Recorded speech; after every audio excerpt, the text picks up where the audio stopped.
양질의 상품을 착한 가격에 박시영TV.com.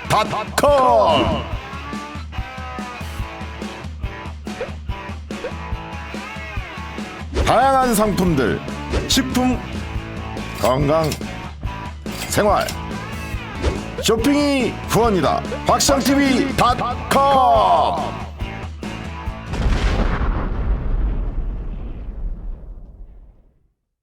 숭일이라든지 뭐 이런 단어도 쓰긴 했었는데 왜 이 정권을 우리는 친일 4대 정권으로 규정해야 하는가? 네. 이 부분 되게 중요한 것 같습니다. 먼저 좀 쉽게 이야기하자면 네. 일본의 항의를 전혀 하지 않는다. 어떤 걸 갖고 항의를 하지 않느냐. 지금 일본의 초등학교 교과서 현재 2024년입니다. 초등학교 교과서에 독도가 일본 땅이라고 기재돼 있어요. 네. 이거 항의해야 됩니까? 안 해야 됩니까? 해야죠. 해야죠. 항의 안 합니다. 2025년 내년부터 일본의 중등 교과서에 일본은 36년간 조선을 침략한 적이 없다라고 기재하기로 되어 있어요. 항의해야 됩니까? 안 해야 됩니까? 이거는 우리가 침략해야 하는 거 아니야? 국제사회 규탄 성명을 내야 되는 거 아닙니까? 그렇죠. 항의하지 않습니다. 중학교 교과서에 중학교 교과서에. 예. 지금 이 두 가지만 네. 보더라도 이건 심각한 건데 음. 해방 이후에 윤석열 정부 들어와서 처음으로 다 독도 인근에서 미국 구축함이 군사훈련을 했어요. 네네네. 상상할 수 없는 일이죠. 음. 윤석열 정부 들어와서 윤석열 대통령이 직접 입으로 유사시에 일본 자위대가 한반도에 진주할 수 있다라고 이야기를 했습니다. 네. 말도 안 되는 이야기들이죠. 절대 뭐 예. 상상할 수도 없는 얘기인 거죠. 그거는. 저는 이제 이런 부분들이 기본적으로 그 윤석열 정부가 네. 완전히 친일 정부라고 하는 것을 극명하게 보여주는 건데 전 이 근본적으로 왜 좀 이럴까에 대한 고민을 좀 많이 했는데 네. 물론 이제 질문이 들어오기 전에 이제 미리 제가 이야기해서 그렇긴 합니다만은 이거는 큰 틀에서 미국의 어떤 전체 입장을 좀 같이 봐야 된다. 지난 미국의 어떤 패권 전략의 일환이다. 뭐 그건 뭐 확실한 거죠. 그건 확실한 건데 제가 오늘 아침에 우리 이제 보좌관들하고도 이 문제와 관련해서 좀 우리 여러 가지 이야기를 좀 했었습니다. 네. 제가 이제 뉴라이트 관련된 인사들이 공직에 들어가지 못하게 하는 법안을 좀 우리가 만들자. 그래서 관련된 법안이 있는지 조사하게 하고 이 법안을 갖다가 우리가 좀 강력하게 추진해 나가자. 이런 이야기 하면서 이제 제가 그런 이야기를 했습니다. 자, 지난번에 그 이진숙 청문회 할 때 네. 위안부와 관련된 질문에서 이것이 강제로 동원된 거냐 아니면 자발적이었느냐 당신 어떻게 생각하느냐라고 할 때 대답을 안 했죠. 네. 대답을 안 했는데 이것이 단순하게 이진숙 개인이 뉴라이트적 사고를 갖고 있기 때문에 대답을 안 한 것이다라고 우리나라 국민들은 많이 생각하는데 저는 그렇지 않다고 생각을 했어요. 이거는 어떤 거대한 세력에게 보여주려고 하는 거죠. 내가 나 당신들이 시키는 대로 나 지금 끝까지 강하게 나는 입을 막고 네. 싸우고 있다. 이 메시지를 보여주려고 하는 거죠. 그런 것 같아요. 예, 네. 저는 그 메시지가 윤석열 정부라고 처음에 생각했어요. 그런데 아니야. 전 그 다음에 생각한 것이 어디냐. 바로 일본에 있는 극우 세력들. 일본에 있는 극우 세력들과 연결되어 있는 우리의 기득권들과 전체적으로 보여주려고 했는데 이걸까? 아니야. 그럼 더 거대한 뒤의 세력은 뭘까? 바로 미국이 갖고 있는 진짜 소위 말해서 일본과 대한민국 최근에 계속 나오는 이야기가 미일 한 동맹 이제 저들 표현에 의하면 예. 우리는 이제 한미일 동맹이라고 이야기하는데 그런 미일 한 동맹 한미일 동맹이 이건 정신 나간 거다라고 김병주 의원이 지난번에 말씀하시지 네네. 않았습니까? 동맹이란 말을 예, 붙일 수 동맹이란 없죠. 말. 네. 그런데 이 동맹이라고 하는 것이 누구에 의해서 나오는 거냐? 미국에 의해서 나오는 거죠.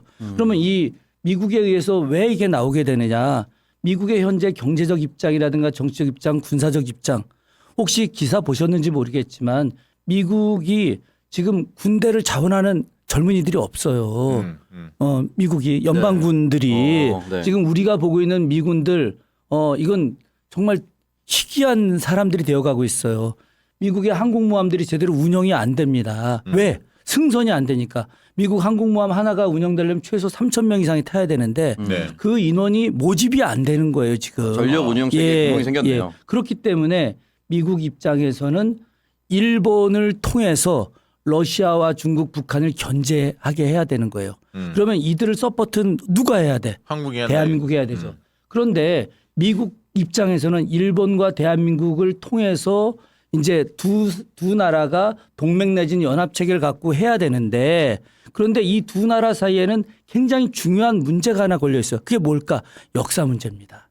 그래서 이 역사 문제를 뛰어넘어서 이제는 더 이상 한미일 동맹에 있어서 역사 문제는 중요하지 않다. 역사 문제를 뛰어넘어야만이 이제 새로운 동맹 체계가 된다. 그래서 나온 것이 뭐냐? 박근혜 정부 때 바로 위안부 문제와 관련된 불가역적인 이제 타결 네. 이런 겁니다. 이 과정에서 미국이 이제 그렇게 방향을 만들어 놓고 군사적으로다가 해결한 것이 지소미아예요. 네. 그래서 그 지소미아를 통해서 우리나라에 있는 군사적 정보를 일본에 이제 보고하게 이거는 보고 수준인 거야. 우리가 다시 대한민국이 일본한테 아랫단계에서 위로 보고하는 형식의 내용이 지소미아거든요. 네. 그러니까 이 역사 문제를 정리한다. 그 과정에서 뉴라이트들이 계속해서 건국을 이야기하는 겁니다. 네. 우리가 이제 독립운동했던 세력들을 폄하하고 거꾸로 친일파들이 오히려 1948년부터 시작해서 이 나라를 건국하게 했다. 그러니까 교묘한 논리를 만든 거야. 독립운동한 사람들도 중요하다. 이 사람들을 통해서 독립운동했지만 그러나 실제 이 나라가 제대로 대한민국 정부가 수립되고 근대화 산업화를 통해서 발전된 것은 친일파들에 의해서 한 거다. 그러니까 친일파들은 나쁜 사람들이 아니야. 이렇게 강조하면서 이들에 의해서 이제 그 권력의 기득권의 중심으로 나가게 하고 이들이 철저하게 일본과의 관계를 새롭게 정립하고 그것이 군사적 관계 속에서 미국의 입장을 대변하게 하는 거예요. 이 과정에서 미국이 지난번에 박근혜 정부를 통해서 더 크게 하려고 했는데 실수해서 탄핵이 돼버린 거야. 박근혜 정부가. 탄핵이 돼버렸기 때문에 이 탄핵된 이 내용을 이제 반복하지 않게 하면서 철저하게 박근혜 때보다 더 강력한 이제 우파 세력을 만들어서 미국의 입장을 대변하게 만드는 거죠. 이게 그냥 나오는 게 아닙니다. 미국의 보고서에 이 내용이 다 나와 있어요. 아미티지 보고서 이런데 제가 그냥 이야기하는 것이 아니라 미국 보고서에 다 나와 있는 그런 중요한 내용들인데 저는 이제 이런 근원적인 문제들이 바로 지금 윤석열 정부가 계속해서 극우적 단순한 정권의 문제가 아니라 바로 미국의 절대적 입장, 미국의 입장을 받은 일본의 입장을 갖다가 대변해 주는 역할을 하는 것이에요. 그래서 역으로다가 저는 현재 상황이 어느 시기로 보여지느냐 1900년에서 1910년 사이의 시대하고 너무 비슷하다. 예, 역사적으로. 국권을 잃어가는 과정. 그렇죠. 국권을 잃어가는 과정이 그렇기 때문에 저는 너무 지금 이 상황을 심각하게 보고 있습니다. 네. 저는 이 민생 문제도 너무너무 중요하고 네. 또 윤석열 정부를 이렇게 빨리 끌어내리는 것도 중요한데 더 이상 이 윤석열 정부가 계속해서 나라를 거의 팔아먹는 수준이에요. 그렇죠. 이게 지금 네네. 이 수준으로 가지 않게 막는 것들 이것이 너무 중요하기 때문에 제가 사실 다른 것보다 지금 이거에 지금 전념하고 있어요. 그래서 계속 일본 대사관 앞에 가서 항의 시위하고 뭐 계속 기자회견하고 내일 모레도 이제 독립기념관 앞에 가서 11시에 민족문제연구소 분들하고 이제 항의 시위할 건데 근데 이런 게 과연 이게 먹힐 거냐? 그렇지 네. 않습니다.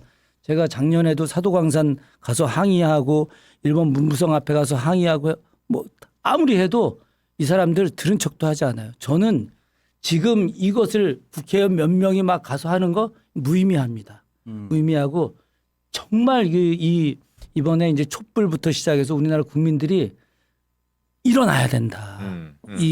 하여튼 지금 제가 좀 길게 이야기해서 죄송하긴 합니다만. 아니 뭐 충분히 저는 흐름을 이제 이해를 할 수 있는데 저희가 생각했을 때는 이제 기본적으로 앞에 일본 또는 일본과 친한 사람들 뭐 김태효라든지 뭐 이런 사람들 때문에 우리가 훨씬 더 이제 일본에게 굴종적이었다라고 생각을 했는데 의원님 말씀하신 건 그 뒤에 미국이 실질적으로 움직이고 있다라고 한다면 그때 미국의 네. 영향을 통해서 일본의 입장과 지소미아 이걸 갖다 맡았던 사람이 김태효예요. 네. 그렇죠.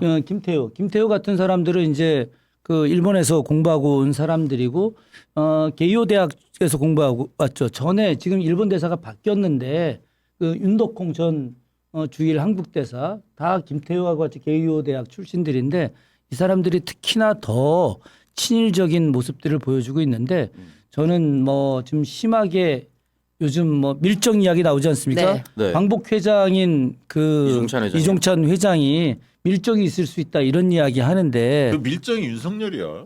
밀정이 윤석열이 왜냐하면 그렇죠. 이 김태효만의 지금 문제가 아니에요. 아이 당연하죠. 이거는 여러 가지 사안들을 보면 네. 윤석열 대통령 자체가 네. 그런 생각 갖고 있는 거야. 그러면 누구한테 영향을 받았을까?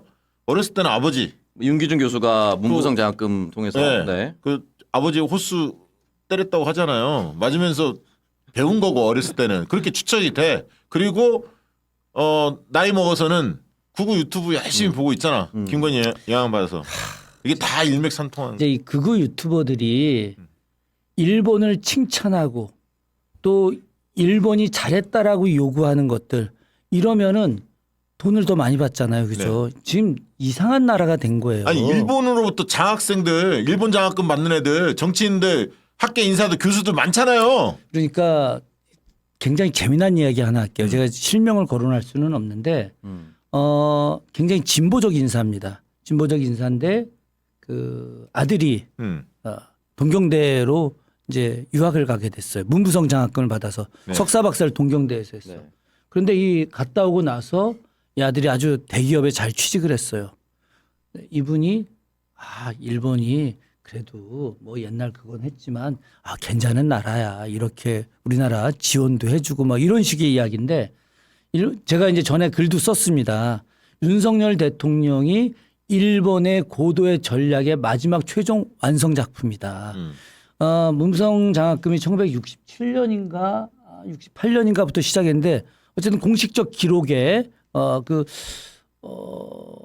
신동아였나 월간조선이었나 아마 거기에 분명히 나와 있습니다. 검색해 보면 나오는데 문부성 장학금 1호가 윤기준 교수예요. 일본 문부성 장학금 네, 1호가 윤기준 교수. 이거는 보수 언론에서 쓴 거기 때문에 네. 제가 정확하게 읽었습니다. 윤석열 대통령 아버지죠? 아버지죠. 네, 부친. 그래서 갔었고 그래서 이제 69년에 윤석열 대통령이 이제 아버지 만나러 갔다가 그때 했던 내용이 일본은 아름다운 나라다. 그리고 일본 국민들은 매우 정직한 국민들이다. 라고 이제 이야기를 하지 않았습니까?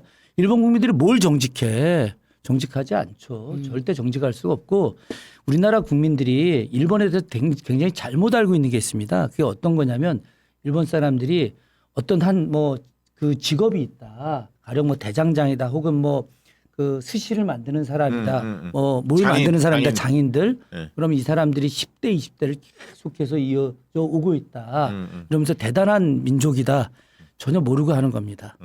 이 그 에도 막부 그러니까 도쿠가와 막부가 시작되고 나서 막부 뭐 사무라이 집단 그리고 네. 평민 집단 이렇게 나누는데 이걸 담을 나눠요. 담을 나눠서 이 동네 사람들이 딴 데로 이사도 못 가게 합니다. 정말 이사를 못 가게 해요. 네. 그래서 그 직업도 그거 아니면 못하게 만들어 버렸어요. 그래서 일본 사람들이 예전에 보면 옷이 잿빛 옷 많이 입습니다. 왜 그러냐면 드러나면 안 돼. 사무라이들은 지나가다 사람을 죽여도 법적으로 문제가 안 돼요. 그렇기 때문에 이 평민들 이 사람들은 늘 죽이고 살고 그 직업 이외에 딴 걸 할 수 없게 돼 있어. 그러니까 10대 20대가 계속해서 똑같은 직업을 가질 수밖에 없는 거죠. 대를 이어서. 그러니까 누가 보기에는 장인이 이어진다는 거지만 실질적으로는 신분과 직업의 이동이 없는 나라다. 없는 나라죠. 그렇기 네. 때문에 일본은 굉장히 문제가 많은 나라예요. 그런 면에서 조선은 어떻습니까? 자유롭게 이동하고 자유롭게 발언하고 다 그렇게 할 수 있는 나라죠. 지금도 그것을 잘못 미화해서 일본을 이상하게 신비화하는 축혀 그 굉장히 대단하게 직업 정신이 투철한 전혀 사실이 아닙니다. 야, 그런 게. 중요한 포인트네. 예. 네. 이런 부분들을 갖다가 제대로 이해해야 되는데 결국은 이제 일본이 정직한 사람이다라고 하는 건 일본 시민들 자체가 굴종되어 있는 거예요. 일본 사람들이 왜 마스크를 계속 옛날부터 쓰고 다니는 줄 아십니까? 지금 우리나라 사람들이 이번에 코로나 이후에 마스크 썼지만 마스크 잘 안 써요. 왜 공기도 깨끗하고 마스크 쓸 이유가 없죠. 근데 일본 사람들은 철저하게 사무라이들에 의해서 통제되어 온 사회이기 때문에 다른 사람들과 접촉하고 만나는 걸 싫어해요. 그래서 부딪히기만 해도 일본 사람들이 그냥 몸 안에 악귀가 들어온다고 생각을 해서 집에 가서 그렇게 목욕을 하는 거예요. 그래서 목욕하고 다른 사람들 그 뭐 안 좋은 거 들어오기 싫어서 마스크 쓰고 그래서 옛날에 사스 때 네. 우리나라 사람들 아무 문제도 없고 막 할 때 일본 사람들 막 죽고 그러잖아요. 저항력이 떨어져서 너무 막 부딪히기만 해도 가서 씻고 부딪히기만 해도 씻고 그 부딪히는 걸 싫어하는 거예요. 그래서 일본 분들 뭐 폄하하자는 게 아니라 실제로 일본 사람들 이렇게 부딪히면 굉장히 안 좋아합니다. 우리나라 사람들 전혀 달라요. 이것이 오랫동안 바로 일본의 그런 사실 굉장히 안 좋은 그 막부 체제에서 나타나는 겁니다. 일본은 그 집 초대를 거의 안 하잖아요. 안 하죠. 집에서 누구 초대받으면 그 대단한 거야. 거의 초대를 안 하거든. 그래서 이제 악귀가 올 지난번에 수 있으니까. 성일종이라는 그 네, 국회의원이 네. 뭐 장학금 제도 하다가 이토 히로부미를 참 대단하게 평가한 예. 적이 있었죠. 이게 왜 대단하게 평가했느냐. 이토 히로부미 스승이 요시다 쇼인인데 요시다 쇼인이 당시에 지역 우리로 치면 도를 넘어서서 동경으로 간 적이 있습니다. 그 일본 여행을 하게 됐는데 그 사람이 이토 히로부미를 갖다가 천민 출신인데 미국 유학을 보내줬거든요. 이제 이런 부분들이 네. 굉장히 높이 된다 뭐 이런 이야기 하는데 이 내용들이 결국은 일본 사람들에게 있어서 미국이란 존재에 대한 재인식인 거예요. 이건 아까 윤석열 이야기하다가 이제 여기까지 가게 됐는데 윤석열 대통령과 아버지 윤기중 이 사람들 한국의 기득권은 일본을 통해서 일본이 대단히 높이 평가하는데 일본 초기에 이제 소위 말해서 메이지 유신 이후에 그때 사람들은 다 미국으로 유학을 가면서 미국이라고 하는 나라가 자기네들의 새로운 신분을 만들어주고 국가를 이끌어준다고 생각을 하는 거예요. 그러니까 미국에서 교육을 받았던 이 사람들이 다시 우리나라 사람들을 불러들여서 자기들이 미국에서 배웠던 교육과 같은 방식으로 교육을 받은 거야. 미국은 일본 사람들을 데려다 일본을 새롭게 지배하기 위해서 교육을 시키고 그들을 지도자로 만들어버린 거고 일본은 불러서 교육을 시키고 이들을 갖다가 지도자와 경제계, 군사계, 학계 다 장악시킨 거예요. 결국은 일본에서 교육받고 온 수많은 사람들이 지금 우리나라 정치, 경제, 사회, 문화의 주류가 돼버린 거예요. 그러니까 이들에 의해서 일본은 좋은 나라, 일본과 협력해야 된다. 일본과 협력하지 않으면 절대 이 나라 대한민국은 발전할 수 없다라고 지금 이야기를 하게 되는 되게 겁니다. 재밌는 실증적인 이야기 하나 해드리면 제가 이제 청와대에서 여론조사를 했었잖아요. 우리가 조사를 해봤어. 일본에 대한 인식 조사를. 네. 그래서 국민들 인식 조사와 전문가들 선정해서 전문가들을 따로 또 여론조사 해봤거든. 그랬더니 정말 차이가 나는 거예요. 그러니까 일본을 전문가 집단에서는 가장 우리가 본받아야 할 나라, 쫓아가야 할 나라라고 딱 생각하고 있는데 국민들은 아니야. 국민들은 저 북유럽 국가들, 복지 국가들 네. 좋아하고 일본은 한마디로 알로 봐. 별거 없다. 우리가 언제든지 일본하고 경쟁할 수 있다. 우습게 보거든요, 사실은. 근데 전문가들은 찬양 일색이야, 일본. 그걸 조사 결과를 보면서 지금 교수님이 이야기했던 그 내용을 예. 이해하게 됐어. 왜 전문가들이 물론 일본이 본받아야 할 지점이 꽤 있죠. 없다는 있죠. 얘기가 아니라. 그럼요. 근데 과도하게 왜 이렇게 전문가들이 일본 할까? 장학금 영향이 있다고 봅니다. 그건 너무 대단한 거죠. 왜냐하면 장학금을 토대로 해서 불러가지고 교육 다 시켜주고 장학금도 주고 생활비도 주잖아요. 그러면 거기 가서 공부하면 어떻게 되겠습니까? 다 일본을 좋아하게 돼 있죠. 그러면 일본에 맞는 정책을 만들어주고 그러면 이 사람이 주요한 자리에 있으면 그때 일본에서 했던 사람들 와서 서로 밀고 당겨주고 하겠죠. 자 아까 그 제가 네. 주일 재밌는 한국 얘기. 대사 네, 네. 윤덕공 제가 착각해서 윤덕민 윤덕공이 아니라 윤덕민. 윤덕민 제가 직접 재작년에 작년 4월달에 직접 가서 만났었습니다. 저 안민석 의원이랑 같이 네. 가서 만났었는데 하여튼 윤덕민 의원으로 좀 바로 잡고요. 지금은 박철희 예, 국립외교원장 바뀌었죠. 하시다가 예, 지금 예. 일주일 전에 네. 했는데 이분도 김태효 국가안보 1차장도 그렇고 전부 다 그 일본에서 선정한 차세대 지도자상 차세대 지도자상을 우리나라에서 받아서 자랑스럽게 받고 있는 분들. 네. 우리나라 국민들이 그러면 이제 어떤 사람인지 더 잘 알 겁니다. 네. 그 얘기는 따로 하지 않고 제가 그 일본 사람들이 우리나라 사람들을 교육시켜서 우리나라의 지도자로 만들게 하고 거꾸로 그들을 통해서 한국 사회를 지배하려고 하는 이 네. 하나의 사례를 좀 들어드릴게요. 이게 어떤 사례냐? 바로 박정희 사례입니다. 네. 네, 박정희. 가깝기 마사오. 그렇죠. 네. 박정희 전 대통령 네. 잘 아시겠지만 만주 육사 출신이고 또 일본 육사 출신이잖아요. 네. 그리고 만주에 가서 관동군으로 이제 군대 생활을 했죠. 친일파 군인 너무 네. 명확하죠. 이 사람이 이제 해방 이후에 돌아왔죠.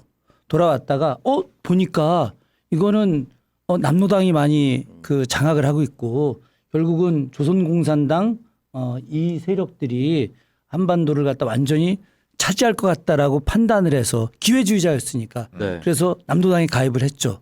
잘 아시는 내용들이니까 네. 둘째 형이었던 박상희가 박상희. 또 핵심 멤버였고 그러다가 이제 그 미군정이 네. 남로당을 철저하게 탄압하니까 거기서 이제 살아남기 위해서 남로당으로 군대 들어가 있는 사람들 명단을 다 이제 제출함으로써 본인은 살아남고 여수 순천에 있었던 많은 군인들이 이제 죽게 됐죠. 자, 이 상태에서 이제 문관으로 복귀했다가 한국 전쟁 터지고 그러다가 이제 그 군인이 이제 별까지 달게 됐는데 그리고 5.16 군사쿠데타를 일으켰어요. 그러니까 미국 입장에서는 당시 5.16 군사쿠데타를 일으켰던 박정희가 남로당 전력이 있던 사람이기 네. 때문에 이거 혹시 김일성과 연결되어서 소위 말해서 공산주의 쿠데타를 한 거 아니냐 이렇게 판단을 했고 이게 당연히 일본까지 가지 않았겠습니까? 네. 일본 정부도 지금 심각하게 생각을 한 거죠. 그 과정에서 당시 일본 안에 내각 안에 있었던 사람들 그리고 바깥에 있던 사람들이 박정희를 가리켰던 사람들 박정희의 일본 육사 스승들이 탁 일본 정부에 이야기합니다. 뭐라고 이야기하느냐. 일본인보다 더한 일본인이다. 백학기 마사오. 민호루 아닙니까 민호루? 그래서 이 사람들이 이제 박정희를 일본으로 나중에 부르죠. 그죠? 일본으로 불러갔을 때 당시 박정희의 스승들 초등학교부터 시작해서 대구사범의 스승들 이 스승들을 불러다가 박정희가 거기서 절을 하죠. 이게 유명한 이야기인데 그 이후에 그 많은 사람들이 박정희한테 어떻게 했겠습니까? 특별하게 여러 역할을 했겠죠. 그래서 나온 게 뭐예요? 바로 1965년 한일 협정이었던 거죠. 이 한일 협정이라고 하는 것이 정말 제2의 을사늑약, 제2의 경술국치다 이렇게 이야기한 겁니다. 그런데 그때는 어쨌든 그 많은 사람들이 지금 이제 근대화 산업화 나름 그 박정희의 공과 과에 대해서 논의하자. 네. 8월 중순에 다다음 주인가 지금 경북대학교에서 이제 그 발표에서 제가 뭐 이 유튜브로 좀 들어볼 생각인데 어쨌든 공과 과에 대한 논의가 실제로 존재하고 공은 공이 저도 박정희 전 대통령에 대한 공에 대한 인정 이야기합니다. 또 과에 대해서는 또 이야기하고 그런데 이 공에 대해서 가장 많이 이야기하는 것이 한일협정 당시에 받았던 이 무상 비용과 유상 비용에 따른 것으로 경부고속도로를 냈다라고 하는 이거 산업단지를 만들어냈다는 이런 부분들인데 자 어쨌든 박정희라는 사람이 일본과의 관계 속에서 당시에 그런 부분을 했다. 그건 다 인정하지는 않지만 그러나 많은 국민들이 그렇게 이야기하는 부분도 있으니까 그런데 한참 세월이 지나서 윤석열 정부는 도대체 일본과의 관계 속에서 경제적 발전을 이루는 게 하나라도 존재하느냐. 민생을 안정시키는 것이 하나라도 존재하느냐. 한반도의 평화를 위해서 존재하는 것이 하나라도 존재하느냐. 단 하나도 존재하지 않는데 일본에 대해서 계속 굴종하고 여기에 더해서 일본을 갖다가 미화하고 일본이 가해자인데 가해자가 아니라 역으로 피해자이자 전 세계의 근대 산업을 갖다 발전시키는데 역할을 해줬던 사람으로 포장하게 만들어주고 있는 거예요 이게. 네. 이 있을 수 있는 일이냐고요 이게. 아니 오죽하면은 미국 외교 전문지 디플로맷에서 지금 사도광산 한국이 등재해 준 거 찬성해 준 거는 윤석열은 완벽한 공범, 기시다가 찾은 완벽한 공범이라고 표현을 했어요. 네. 와 정말 자 이제 이야기를 쭉 들어보면서 이제 국민들한테 이거를 이제 어떻게 알려낼 거냐가 가장 중요할 텐데 네, 그렇죠. 국민들도 대부분 친일 정권 좀 지나치다 일본에 너무 굴종적이다 이런 생각을 갖고 있어요. 근데 네. 우리가 타겟팅을 생각한다면 70대 이상의 어르신들 특히 이제 일본에 직접적으로 뭐 겪어본 분들도 있지만 대개 이제 그 뒷세대니까 부모님들이 그 고통을 겪었던 분들이니까 그 친일 문제에 대해서는 누구보다도 치를 떠는 분들이 70대 이상이거든요. 사실 보수적이면서도 일본에 대한 생각이 좀 복잡할 겁니다.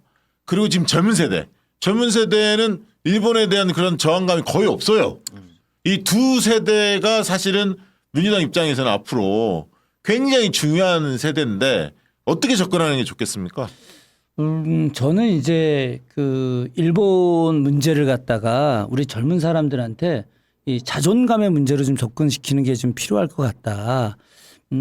제가 만약에 이제 글쎄 제가 만약이라는 표현은 좀 아니고 우리 민주당이 정권을 잡게 되면 저는 우리 그 중고생들 전체에게 독도 기행을 다 무료로 지킬 생각입니다. 방문을. 네네. 예, 독도 기행을. 네. 독도를 갔다 오면 독도에서 느끼는 감정 같은 게 있습니다. 마지막 최동단에서 이걸 지키고 있는 우리 경찰관들 네. 그 모습들 보면서도 또 하나의 느끼는 것이 왜 수많은 사람들이 이 땅을 지키려고 하느냐. 거기 가면 그런 느낌들이 오거든요. 그럼 이 독도를 갖다가 침탈하려고 하는 저 일본의 야욕들 이런 것들이 다 느껴지거든요. 그것이 어떠한 역사 교과서 수많은 역사책보다 전 그것이 더 훨씬 더 뛰어나다고 생각합니다. 돈 그렇게 많이 들어가지 않아요. 네. 예전에 노무현 정부 때 금강산 활성화할 때 네네네. DJ 정부 노무현 정부 때 금강산 수학여행 비용 우리가 많이 지원해 주지 네. 않았습니까? 지금 뭐 충분히 다 가능하죠. 저는 거꾸로 자라나는 세대들한테 바로 독도 기행을 통해서 저는 그 스스로가 갖고 있는 애국심이 다 있어요. 다 있는데 이게 발현이 안 되는 겁니다. 그 속에서 바로 한일 관계 문제를 올바르게 판단할 수 있는 그 틀을 마련해 준 거. 일종의 이게 플랫폼 같은 거죠. 그러니까 백문의 예. 불여일견이니까 예. 울릉공항도 생기면은 만약에 더 왔다 갔다 하기는 좀 쉬워지긴 하겠네요.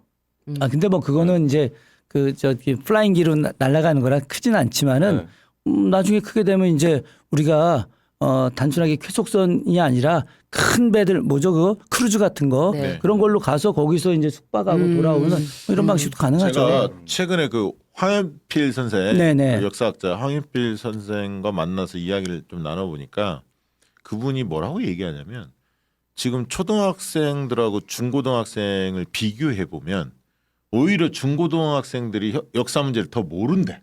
아무것도. 그리고 왜 그러냐 물어봤더니 중고등학교가 이게 선택 과목이라는 거야 입시에. 선택 과목이어서 그거 너무 쉽게 낸대. 그래서 공부할 필요를 전혀 못 느낀대.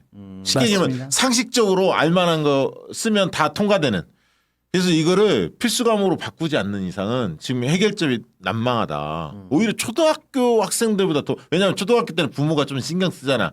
뭐 유튜브든 뭐든 역사 관련해서 좀 가르치고 이런 게 있는데 중고등학교는 뭐 흔히 말하는 뭐 국어, 영어, 수학 이런 게 중요하니까 입시에서 그걸 취급을 안 하면 거의 신경 안 쓰거든 학교에서도 심각하다고 하더라고.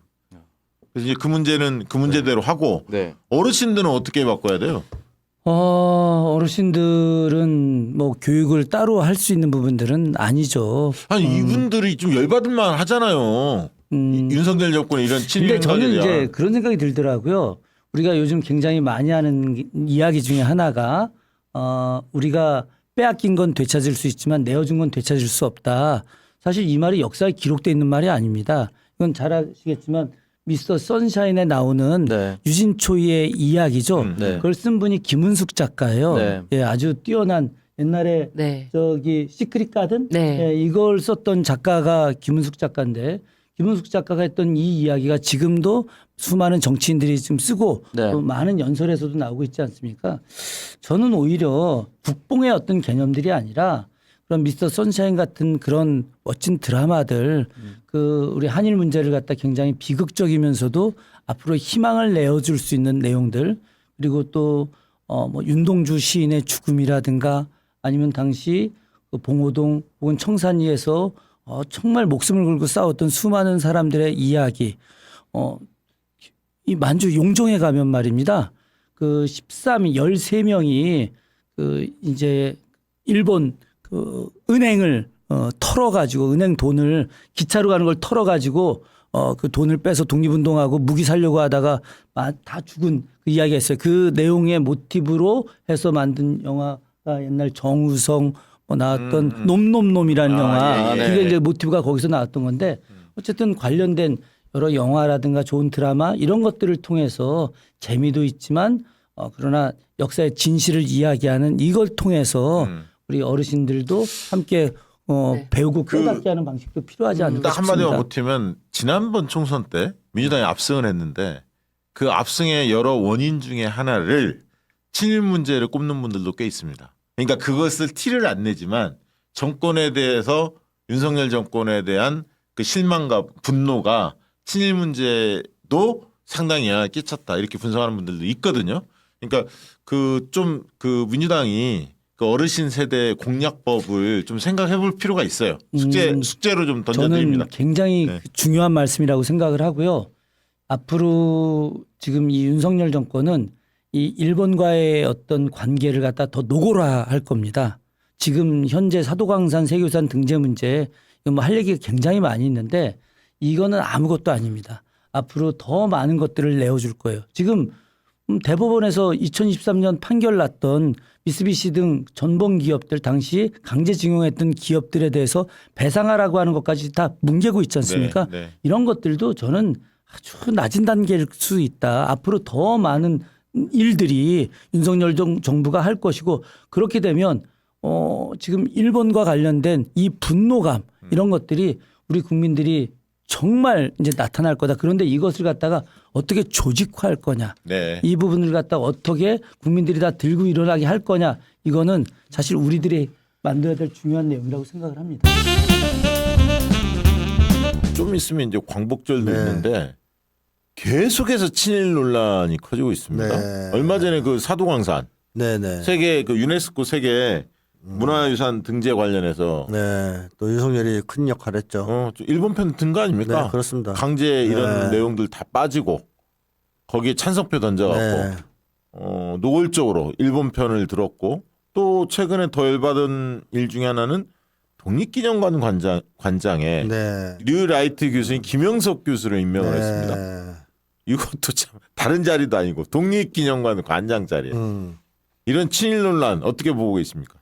뭐 사실 저는 친일 논란이라고 부르는 것 자체가 이미 지난 얘기라고 봅니다. 논란도 아니지. 친일 정권이야. 친일 정권이고 숭일 논란이라고 하면 차라리 맞아요. 맞아. 예. 친일 4대 정권. 예. 숭일 정권. 친일이라는 뜻은 친일보다 숭일이 맞겠다. 숭일이 맞죠. 왜냐하면 친일은 네.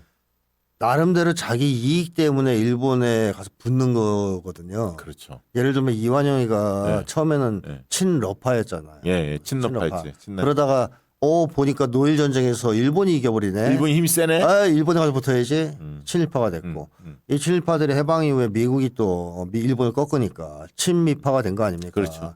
이 사람들은 힘센 놈한테 붙는 거지. 자기들 먹고 살려고 맞아요. 쉽게 얘기하면 생계형. 또는 자기 출세를 위해서 네.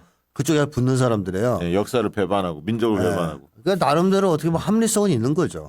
개인을 기준으로 한 합리성. 일관성, 합리성보다 일관성. 네. 약간. 그러니까 나한테 도움되는 놈한테 붙겠어. 그러니까 최소한 그런 정도는 되는 네. 거거든요. 그래서 네. 도움이 안 되면 버리기도 하고. 음. 근데 요즘에 이 뉴라이트는 네. 그 수준이 아니고 예. 광신도적 성향이 있단 말이에요. 그러니까 거의 미쳐서 예. 만세 부르다가 예. 야 너 그러면 바다에 가서 뛰어내려 절벽에서 그럼 하는 실행하는 그렇게 보십니까? 거의 그 급이라는 거예요. 이 광신도들은 음. 그 옛날에 그 광신도들 보면은 예. 교주가 자살을 명하면 자살을 했단 말이에요. 그렇죠. 예, 유명한 그 종교 사건들. 집단, 사이비 종교 집단들이 있었지 그렇잖아요. 않습니까? 예. 거의 그 수준에 도달하고 있다. 그러니까 이 합리적으로 이걸 하면 나한테 이익이 되니까 친일을 하겠다가 아니라는 거예요. 거의 그 광신적으로 믿는 거죠. 그런 수준에 도달해 있다. 이런 걸 저는 숭일이라고 불러야 된다 이렇게 보거든요. 그래서 현재의 논란은 거의 뭐 이제 친일 논란보다는 숭일의 논란이다 이렇게 보고 오늘날의 사대주의자는 합리적 사대주의자는 없고 이제 거의 광신적 사대주의자들이 주류를 이루고 있다. 이게 뉴라이트라고 저는 생각합니다. 그렇게 보면. 예. 근데 여기에 이제 김영석 같은 사람도 포함되어 있는 거고요. 자, 이런 사람들을 독립기념관 관장에 앉힌 이유는 뭐겠습니까? 뻔하죠. 김문수를 노동부 장관에 앉힌 이유가 뭐겠어요? 노동조합 때려잡으러. 네, 그런 거 노동조합 아니에요? 때려잡으라는 거죠. 그렇죠. 그럼 이 김영석은 독립기념관장 앉혀서 뭐 하라는 거예요? 그 이제 상해 임시정부 이런 거. 말살하라는 거죠. 그렇죠. 그 정통성을 네. 뿌리채 흔들려는 거 아닙니까? 네, 이승만 중심으로. 독립운동을 부정하는 활동을 그렇죠. 해서 네. 아예 싹을 잘라라. 해서. 이런 명령을 받고 임명된 거겠죠. 그렇죠. 이제 앞으로 이제 독립기념관 가면 뭐 이토 히로미가 앉아 있고 그럴 겁니다. 전시실에 김구 선생 사라지고.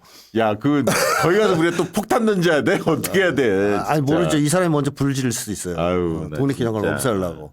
그러니까 이건 목적이 분명해요. 없애려는 거예요. 독립기념관을 무력화시키고 없애고 네. 뭐 심하게 얘기하면 친일기념관. 그러니까 이제 1919년 그 뿌리를 흔들고 1948년 건국절 뭐 이런 얘기들 이제 막 할 거고 또. 네, 그러겠죠. 야. 그것 쪽으로 바꾸겠죠. 그 이승만 막 지켜 세우기 뭐 네. 이승만 뭐 또 뭘 네. 만들고 뭐 막 하겠지. 나중에 이름도 독립기념관이 아니라 건국기념관으로 바꿀 가능성도 있죠. 그렇죠. 네. 그럴 수도 있어요. 네. 그 포석을 지금 하나씩. 그럼 윤석열은 음.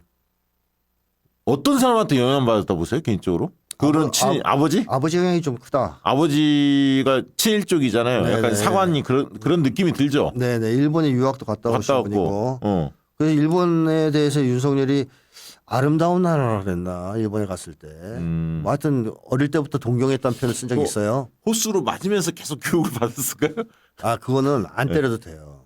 그래요? 예, 이 보면은 옛날에 프로이트가 오이디푸스 컴플렉스에서 한 얘기가 그거 아닙니까? 네. 원래 남자아이는 어머니를 좋아해야 돼요. 물론 저는 그 성역설 자체를 믿지 않는 사람이고 비판하는 입장인데 핵심은 이겁니다. 그러니까 애들 입장에서 엄마가 더 좋은 사람이고 아빠는 나쁜 놈이에요. 맨날 자기 패. 그러면 엄마 편을 들어야 되잖아요. 네. 근데 나중에 아빠하고 동일시를 해요. 아빠의 가치관을 받아들여. 그래서 프로이트가 그 이유를 거세 공포라 그랬단 말이에요. 아버지가 거시기 잘라버릴까 봐. 근데 그건 말이 안 되는 소리고 핵심 공포예요. 공포. 아빠 힘이 세니까? 그렇죠. 거세는 빼고 생각하면 돼요. 아버지가 세.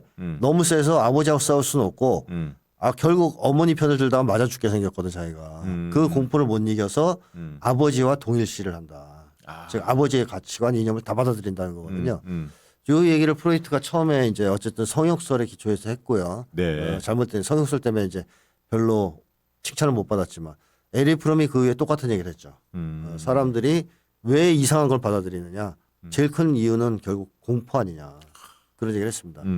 그래서 이 윤석열이 호수로 맞으면서 예. 아버지가 굳이 받아들이려 안 해도 돼요. 그러니까 아버지가 무섭기만 하면 아버지 걸 다 받아들이게 돼 있어요. 아버지의 가치관을. 그냥 동일시하게 돼 있습니다. 그래서 영향을 받았을 거다. 친일 성향이 생겼을 것이다. 그 당시에 어렸을 때. 네. 그리고 구구 유튜브 이런 거 맨날 보잖아요. 네. 그건 이제 김건희한테 맞았어. 김건희는 이제 고모수 아니라 주걱으로 이제 때리는 거지. 너 딴 거 보지 말고 그거 유튜브 하나 봐. 어차피 맨날 만화 보면서 이거 봐. 김건희가 구구 유튜브를 관리하는 사람이기 때문에 예. 윤석열한테 그걸 계속 보여줬을 수가 있겠다. 천공 같은 거를. 그러니까 윤석열은 어떻게 하겠습니까? 마누라도 무섭잖아요. 네. 그러니까 봐야죠. 아니 근데 그렇다 하더라도 과거 정권들은 네. 적당히 하잖아요. 이명박도 막 독도에도 한번 가기도 하고 쇼도 하잖아요. 네, 네. 본인이 일본에서 태어났잖아요. 그런 어떤 그 세간의 의식을 하잖아요. 시선을. 맞습니다. 박정희도 그랬죠. 다들 의식을 약간씩 하거든. 예. 우리 사회에서 친일 숭일을 내세웠다가는 완전히 네. 골로 가는데 한마디로 골로 가는데 네. 너무 노골적이야.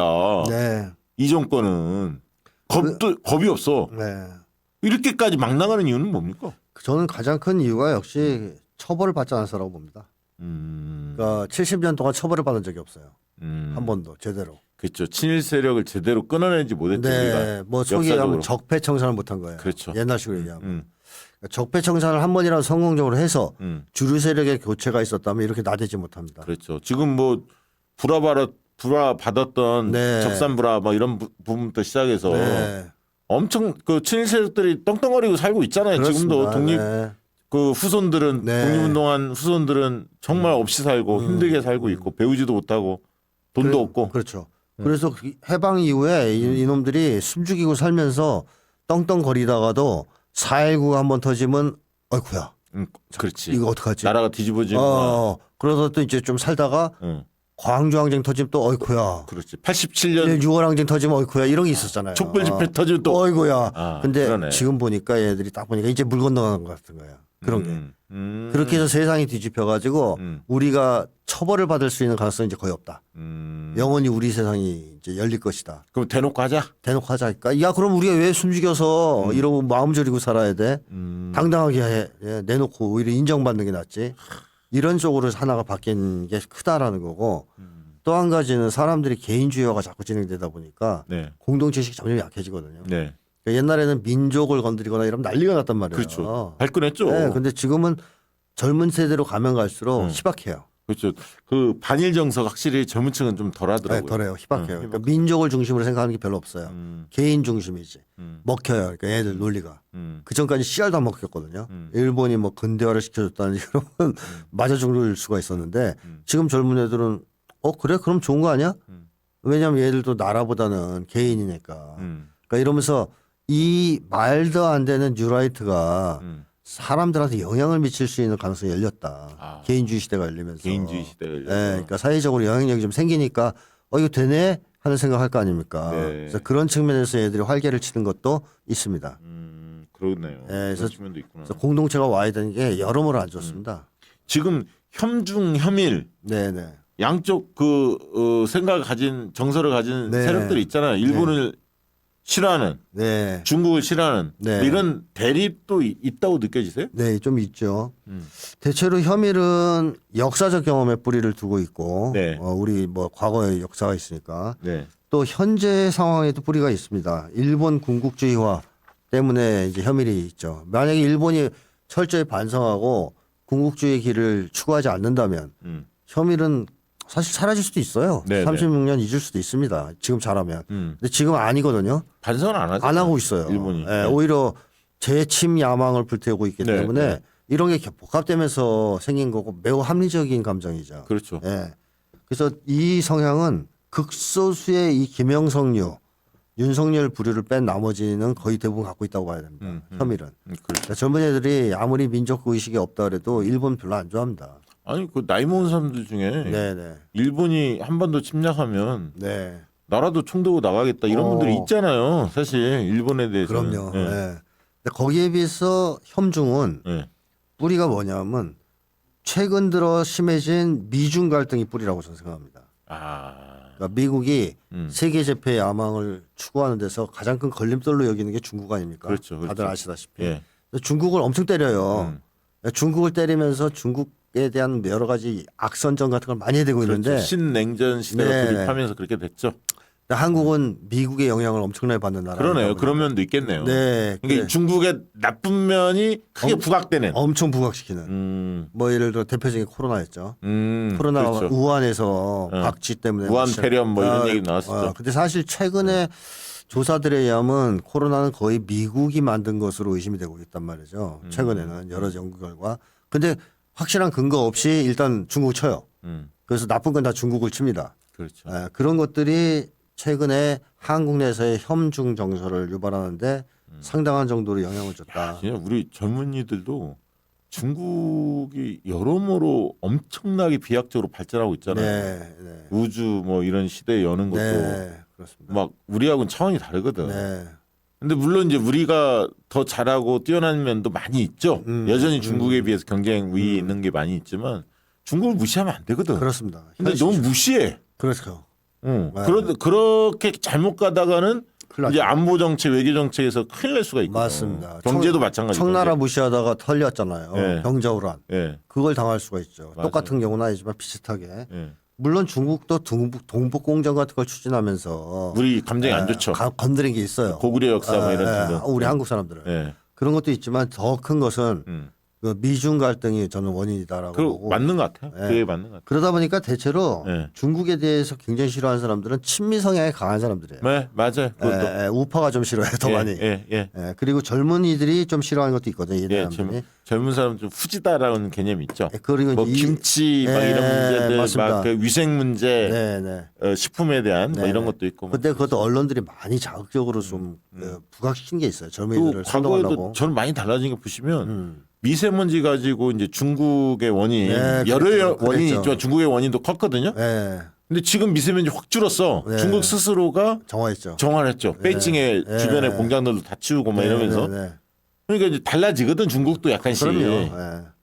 그러니까 이 슬기롭게 대처를 해야 되는데 네. 중국이 우리랑 충돌하는 게 있으면 싸워서 맞서고 예를 들어 뭐 서해 계속 와서 불법 조업을 한다. 그건 단호하게 단호하게 단속하고 해야죠. 이런 건 하되 굳이 뭐 깔보거나 적대시할 이유는 없는데 네. 우리가 너무 미국의 영향을 받아가지고 중국 치는 거에 올인하고 있다. 그걸 쉽게 생각해. 그리고 윤석열이 입만 열면 중국을 까잖아요. 예. 뭐 대만 해협의 평화를 지키겠다는 등 자기가 러시아도 막 쉽게 생각하고 그러니까 이게 영향을 이게 주고 진짜 있다. 중국, 러시아 이런데 군사력 네. 이런 거를 쉽게 보면 안 되는데. 그럼요. 큰일이에요, 큰일. 예. 아니, 러시아는 지금 서방이 다 지원하는데도 우크라이나를 깨고 있지 않습니까? 그리고 뭐 예. 도청, 감청 막 이런 거 나오면 북한, 중국, 러시아가 하겠거니라고 생각하는데 이거 천만의 말씀이다. 네. 미국, 일본 다 같이 다 해요. 그럼요. 미국한테 털렸잖아, 용화대. 예. 도도함청의 세계 최고로 많이 하는 데는 미국이에요. 미국이지 뭐 네. 당연히 기술이 앞서 있는데 그럼요. 안 하겠냐고. 그러니까 그런 것들을 예. 어떻게 보면 국제 질서의 엄혹함 이런 거를 잘 알아야 하는데 그렇습니다. 이 진영 대결, 네. 신냉전을 조장하면서 한국, 일본, 미국은 한편이고 예. 저쪽은 적대적인 적이고, 예. 이런 식의 사고가 팽배하다 보니까 전문층에서 그게 윤석열 사고잖아요. 맞아요. 윤석열이 그걸 주도하고 있지 않습니까? 예. 양질의 상품을 착한 가격에 박시영TV.com